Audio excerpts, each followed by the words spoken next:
Good news today, नई उम्मीद जगाने वाला। और बुलेटिन की शुरुआत अफगानिस्तान के पंजशीर में चल रहे घमासान के साथ, क्योंकि तालिबान का यह दावा है कि उसने पंजशीर के सभी जिलों पर कब्जा कर लिया है, जबकि नेशनल रेजिस्टेंस फोर्स ने इस दावे को खारिज किया है। खबर यह है कि पंजशीर की लड़ाई में नॉर्दर्न अलायंस के प्रवक्ता फहीम दश्ती मारे गए हैं। साथ ही पंजशीर के शेर कहे जाने वाले अहमद शाह मसूद के भतीजे जनरल अबुल के मारे जाने की भी खबर है। भीषण लड़ाई के बीच नेशनल रेजिस्टेंस फोर्स ने तालिबान से लड़ाई रोकने और बातचीत करने की अपील की है। खबर यह है कि अहमद मसूद 3 दिन से तजाकिस्तान में है, जबकि अमीरुल्लाह साले पंजशीर में किसी जगह छिपे हुए हैं।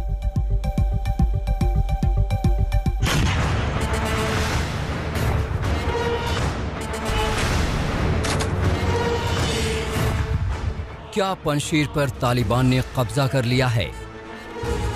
कहां हैं पंजशीर के शेर अहमद मसूद? कहां हैं खुद को अफगानिस्तान का राष्ट्रपति घोषित करने वाले अमीरुल्लाह साले? फहीम दश्ती। जब से काबुल पर तालिबान का कब्जा हुआ, फहीम दश्ती पंजशीर की मुखर आवाज बने हुए थे। तालिबान के कब्जे से दूर अफगानिस्तान के एकमात्र सूबे पंजशीर की हर खबर फहीम दश्ती पूरी दुनिया तक पहुंचा रहे थे। लेकिन अब खबर आ रही है कि तालिबान ने पंजशीर की इस आवाज को खामोश कर दिया है। अफगानिस्तान के टोलो न्यूज के सूत्रों के मुताबिक नॉर्दर्न अलायंस के प्रवक्ता फहीम दश्ती पंजशीर के रोखा जिले में तालिबान से लड़ते हुए मारे गए। इसी लड़ाई में पंजशीर के शेर कहे जाने वाले अहमद शाह मसूद के भतीजे जनरल अबुल उदूद जारी भी मारे गए। ये खबर ऐसे वक्त में सामने आई है जब पंजशीर में रेजिस्टेंस फोर्स और तालिबान के बीच भीषण लड़ाई में तालिबान ने पंजशीर पर कब्जे का दावा किया है। तालिबान के हवाले से पाकिस्तान के एक टीवी चैनल ने भी पंजशीर पर तालिबान के कब्जे की खबर चला दी। तालिबान ने दावा किया कि पंजशीर सूबे का मुकम्मल कंट्रोल हासिल कर लिया गया है। आज तक की एक्सक्लूसिव बातचीत में यही दावा तालिबान के प्रवक्ता सुहेल शाहीन ने भी किया। पंजशीर में भी वो जो मोस्ट सारी हमारी कंट्रोल में वो प्रोविंशियल सेंटर का अभी हमारे फोर्सेस पहुंच गए हैं।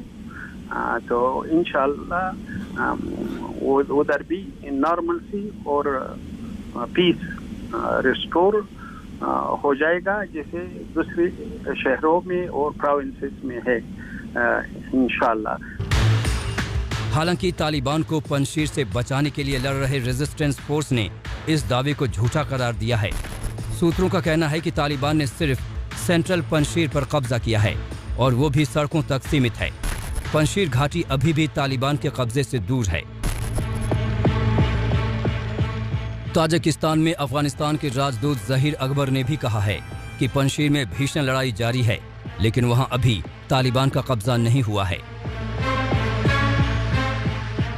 पंजशीर में रेजिस्टेंस फोर्स के मुखिया अहमद मसूद ने ट्वीट कर कहा है कि जिस दिन तालिबान पंजशीर को जीत लेगा, उस दिन पंजशीर में उनका आखिरी दिन होगा। आज तक के सूत्रों से मिली जानकारी के मुताबिक पिछले 3 दिनों से अहमद मसूद ताजिकिस्तान में हैं, जबकि अमीरुल्लाह साले इस वक्त पंजशीर में ही किसी अज्ञात जगह पर सुरक्षित हैं। उनका एक वीडियो बयान भी सामने आया है।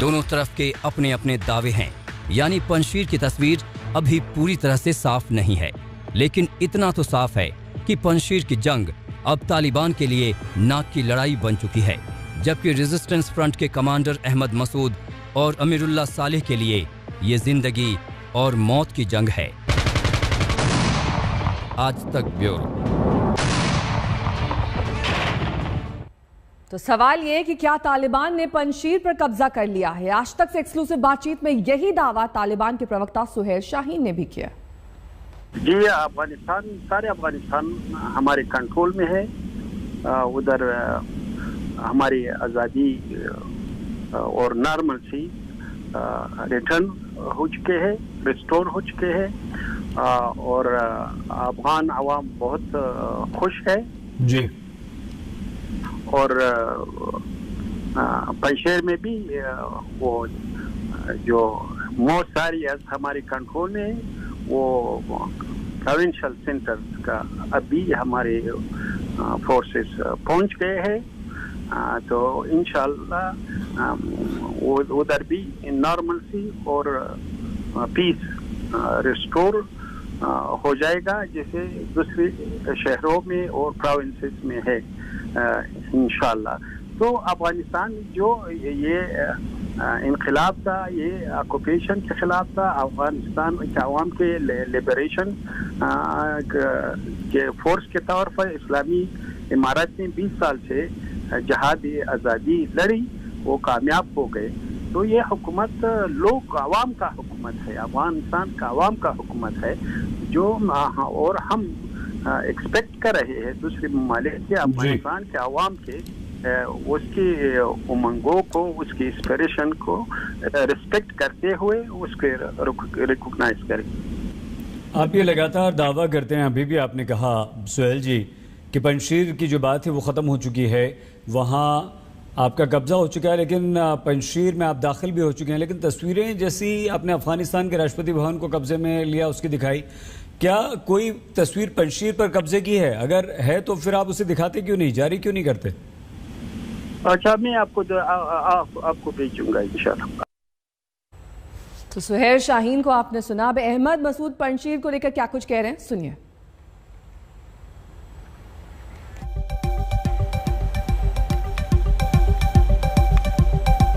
तो पंजशीर में तालिबान के खिलाफ लड़ाई ठानने वाली नेशनल रेजिस्टेंस फोर्स बेशक कह रही है कि तालिबान का कब्जा नहीं हुआ है, लेकिन एनआरएफ के ताजा बयानों से साफ लग रहा है कि तालिबान भारी पड़ गया है। एनआरएफ ने तालिबान से तुरंत युद्ध विराम की अपील की है। एनआरएफ ने कहा है कि विवाद खत्म करने की लड़ाई रोकी जाए और बातचीत से इसका समाधान निकाला जाए। एनआरएफ के मुताबिक अफगानिस्तान की बड़ी आबादी मुस्लिम है। पिछले 40 साल से पंजशीर, अंद्राब, परवान, कापिशा और दूसरे प्रांत के लोग सच्ची इस्लामी व्यवस्था के लिए संघर्ष कर रहे हैं। ऐसे में इस्लामिक व्यवस्था लागू करने के नाम पर तालिबान का पंजशीर, अंद्राब, परवान और कापिशा या दूसरे इलाकों पर हमला सही नहीं है।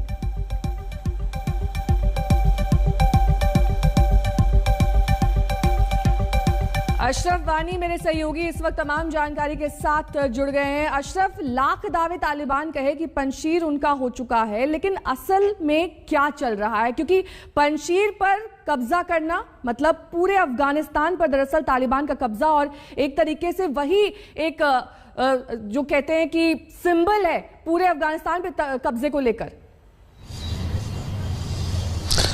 बिल्कुल नेहा, आप सही कह रही हैं। दरअसल यही कहीं ना कहीं एक रोड़ा भी बना था अफगानिस्तान में नई सरकार को के गठन को लेकर। कई दिनों से लगातार जो कयास चल रहे थे कि अफगानिस्तान में नई सरकार की घोषणा होगी। तालिबान ने खुद कहा कि शुक्रवार में नमाज के बाद सरकार का गठन होगा। फिर शनिवार को भी सरकार नहीं बन पाई। कई सारे विदेशों से वहाँ पर जो है राजनयिक पहुँचे, लेकिन सरकार का ऐलान नहीं हुआ। और कहीं ना कहीं अफगानिस्तान में तालिबान यही चाहते थे कि पंजशीर पर उनका कब्जा पूरी तरह हो और उसके बाद वो पूरे अफगानिस्तान पर अपनी सरकार का गठन भी करेंगे और घोषणा भी करेंगे, जो मुमकिन है कि अब बहुत जल्द हो जाएगी। क्योंकि जैसे आपने कहा कि कहीं ना कहीं साफ अब लग रहा है कि तालिबान ने पंजशीर पर भी कब्जा जमाया है। जिस अंदाज से बयान सामने आ रहे हैं नॉर्दर्न एलायंस के अहमद मसूद के, और वहाँ से साफ है कि अब वो गुहार लगा रहे हैं तालिबान से कि वो तुरंत युद्ध विराम की घोषणा करें। क्योंकि कल शाम को जिस अंदाज से लड़ाई की तीव्रता पंजशीर में थी, सभी वो अमेरिकी हथियार जो तालिबान के हाथ आए हैं उनका इस्तेमाल किया गया। नॉर्दर्न एलायंस के खिलाफ उनके 4 प्रमुख कमांडर जो हैं वो मारे गए हैं। साथ ही साथ जो स्पोक्समैन थे, आवाज़ और पहचान थी नॉर्दर्न एलायंस की, फ़हीम दश्ती, वो भी एक इस हमले में मारे गए हैं। जो अहमद मसूद के चचेरे भाई हैं वो भी उसमें जो है चचेरे भाई हैं वो भी इस हमले में मारे गए हैं। तो जाहिर है कि कहीं ना कहीं तालिबान का पलड़ा जो है अब पंजशीर पर पूरी तरह भारी लग रहा है। और जैसे हमारे साथ एक्सक्लूसिव बातचीत में तालिबान के स्पोक्समैन ये भी कह रहे थे कि बहुत जल्द हम आपको तस्वीरें भी भेजेंगे तो लगता है कि तालिबान ने अब पंजशीर पर भी कब्जा कर लिया है।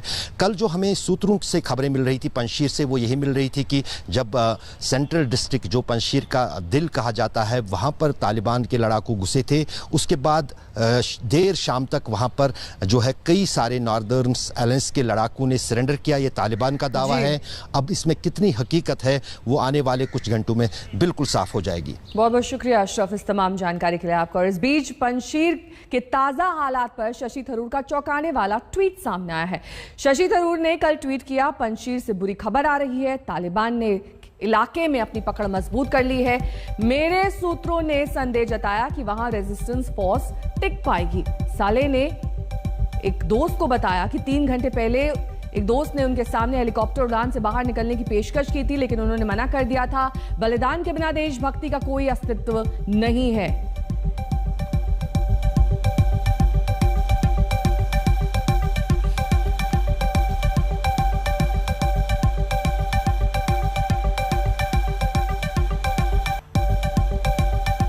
और पंजशीर में जारी इस जंग के बीच तालिबान और पाकिस्तान की सांठगांठ की तस्वीरें सामने आई हैं। दावा यह किया जा रहा है कि पाकिस्तान ने अपने रेंजर्स को पंजशीर के मैदान में उतार दिया है। शनिवार को पाकिस्तान की खुफिया एजेंसी ISI चीफ तालिबानी नेता के साथ चाय की चुस्की लेते दिखाई दिए।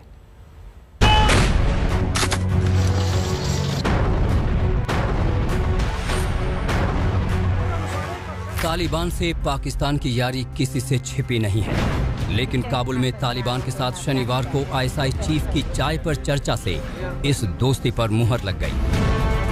Will you be meeting senior people in the Taliban? No, I'm not clear. He may be able to arrange that. What do you hope will come out of this? What do you hope is going to happen now in Afghanistan? What is your best hope? I have just landed and we are working for peace and stability in Afghanistan. Don't worry. Kabul में ISI chief की मौजूदगी से अमीरुल्लाह सालेह के इस दावे को बल मिला है कि पंजशीर के लड़ाकों को तालिबान के साथ साथ पाकिस्तान का भी मुकाबला करना पड़ रहा है। अमरुल्लाह सालेह ने एक लेख में दावा किया है कि तालिबान को पाकिस्तान की कुख्यात खुफिया एजेंसी ISI चला रही है। तालिबानी प्रवक्ता को पाकिस्तानी दूतावास से हर घंटे निर्देश मिल रहे हैं। ISI के निर्देश पर पंजशीर में अलकायदा के आतंकी भी शामिल हो चुके हैं। पंजशीर में कई पाकिस्तानी रेंजर्स को भी रेजिस्टेंस फ्रंट ने निशाना बनाया है। जब बरादर और हकानी नेटवर्क के बीच में मतभेद है, ISI चीफ सोचता है कि वो शायद मध्यस्थता करके यकीन करे कि हकानी नेटवर्क का जो दबदबा है वो तालिबान सरकार में बरकरार रहे। और वहाँ पर जिस प्रकार से SSG जो है तालिबान के साथ मिल करके पंजशीर में नॉर्दर्न अलायंस के साथ लड़ रही है और उसको वहाँ पे जबरदस्त शिकस्त दी जा रही है। और ऐसे माहौल में पाकिस्तान अब बौखलाया हुआ है कि सरकार बने तो कैसे बने और कितने जल्दी पाकिस्तान काबुल में उसके इशारों पे चलने वाली तालिबान की सरकार बनाने में पाकिस्तान बहुत इच्छुक है। अमरुल्लाह सालेह ने इस बाबत संयुक्त राष्ट्र को भी चिट्ठी भेजी है और पंजशीर में मदद की अपील की है। सालेह ने अपनी चिट्ठी में कहा है,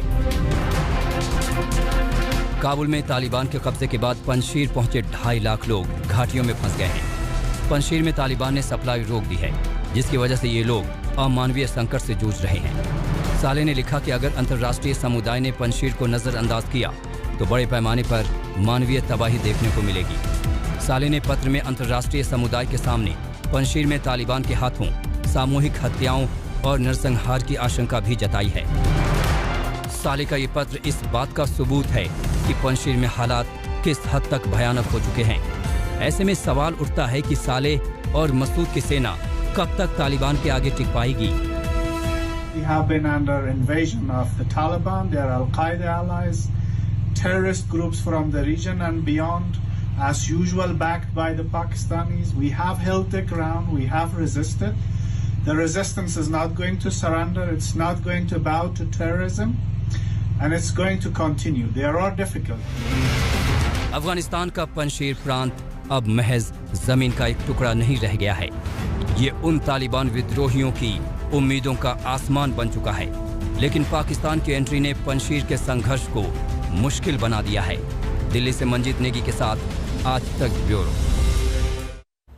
तो एक तरफ पंजशीर पर कब्जे की लड़ाई चल रही है, तो वहीं दूसरी तरफ अफगानिस्तान से बाहर जाने के लिए रास्ता और मुश्किल हो गया है। अमेरिकी सरकार लगातार अपने नागरिकों की वापसी की कोशिश में लगी हुई है। खबर ये कि मज़ार शरीफ एयरपोर्ट पर तालिबान विमानों की उड़ान भरने से रोक रहा है। अफगानिस्तान में अमेरिका के मिशन को बड़ा झटका। अफगानिस्तान से अमेरिकी नागरिकों की वापस की योजना पर गहराया नया संकट। मज़ार शरीफ में रोके गए 4 चार्टर प्लेन। तालिबान ने चार्टर प्लेन को उड़ने से रोका। इस बारे में भी अलग अलग तरह के दावे हैं। एयरपोर्ट के अधिकारियों का कहना है कि ये अफगानी यात्री थे जिनके पास पासपोर्ट और वीजा नहीं था, इसलिए उन्हें देश छोड़ने से रोका गया। वहीं दूसरी खबर यह है कि इस ग्रुप में कई अमेरिकी थे जो विमान में बैठे थे, लेकिन तालिबान ने उन्हें उड़ान भरने नहीं दिया। 30 अगस्त को अमेरिकी सेना की वापसी के आखिरी दिन राष्ट्रपति बाइडेन ने माना था कि अफगानिस्तान में अब भी 200 के करीब अमेरिकी नागरिक हैं, जिनकी वापसी के लिए वो तालिबान के साथ मिलकर रास्ता निकालेंगे। सूत्रों के मुताबिक इन 4 चार्टर्ड प्लेन के यात्रियों को एक होटल में ठहराया गया और उनकी वापसी को लेकर बातचीत चल रही है। मुश्किल ये है कि इनमें से कई लोगों के पास जरूरी दस्तावेज नहीं हैं। ये लोग अमेरिका के साथ हिस्सेदारी रखने वाली कंपनियों में काम करते थे। मज़ार शरीफ के छोटे से एयरपोर्ट से इस वक्त सिर्फ टर्की के लिए अंतर्राष्ट्रीय उड़ान सेवा शुरू की गई है। ये चारों चार्टर्ड प्लेन दोहा और कतर जाने वाले थे। अभी तक अफगानिस्तान से वापसी की मुहिम का केंद्र काबुल एयरपोर्ट ही था, जिसे अमेरिका की वापसी के बाद बंद कर दिया गया था। अब इस एयरपोर्ट से सिर्फ घरेलू उड़ान की सेवाएं शुरू की गई हैं। तालिबान ने ऐलान किया था कि जब एयरपोर्ट खुल जाएंगे तो अफगानिस्तान के लोगों को वैध पासपोर्ट और वीजा के साथ यात्रा करने की अनुमति दी जाएगी। 100 से ज्यादा देश इंतजार कर रहे हैं कि अफगानिस्तान के नए शासक अपने वादे को पूरा करेंगे। कतर और टर्की से आई टीम एयरपोर्ट के ऑपरेशन को सामान्य बनाने के लिए काम कर रही हैं। फिलहाल एयरपोर्ट के हालात की कल्पना करिए। अभी यहाँ रडार की सुविधा नहीं है, सिर्फ इसलिए दिन में ही उड़ानें भरी जा सकती हैं। तालिबान को अफगानी नागरिकों के देश छोड़ने पर भी कड़ा एतराज था। कुल मिलाकर जो लोग अफगानिस्तान छोड़ना चाहते हैं और जो सरकारें अपने नागरिकों को अफगानिस्तान से निकालना चाहती हैं, उनके लिए ये मुहिम आसान नहीं रहने वाली है। आज तक ब्यूरो। रुकना होगा यहाँ, जल्द से ब्रेक के लिए फौरन होंगे हाजिर। देखते रहिए आज तक। अब तस्वीर एक हैरत अंगेज स्टंट की आपको दिखा देते हैं। इटली के स्टंट पायलट दारिया कोस्टा ने सड़क सुरंग में एयरक्राफ्ट उड़ाने का हैरत अंगेज कारनामा दिखाया है। इस्तांबुल में कोस्टा ने कारनामा दिखाया। कोस्टा ने उड़ान के दौरान 2 रोड टनल्स को पार किया। एक टनल 360 मीटर लंबा था, जबकि दूसरा टनल 1160 मीटर लंबा। टनल में सड़क से 1 मीटर से कम की ऊंचाई पर कोस्टा एयरक्राफ्ट उड़ाते रहे।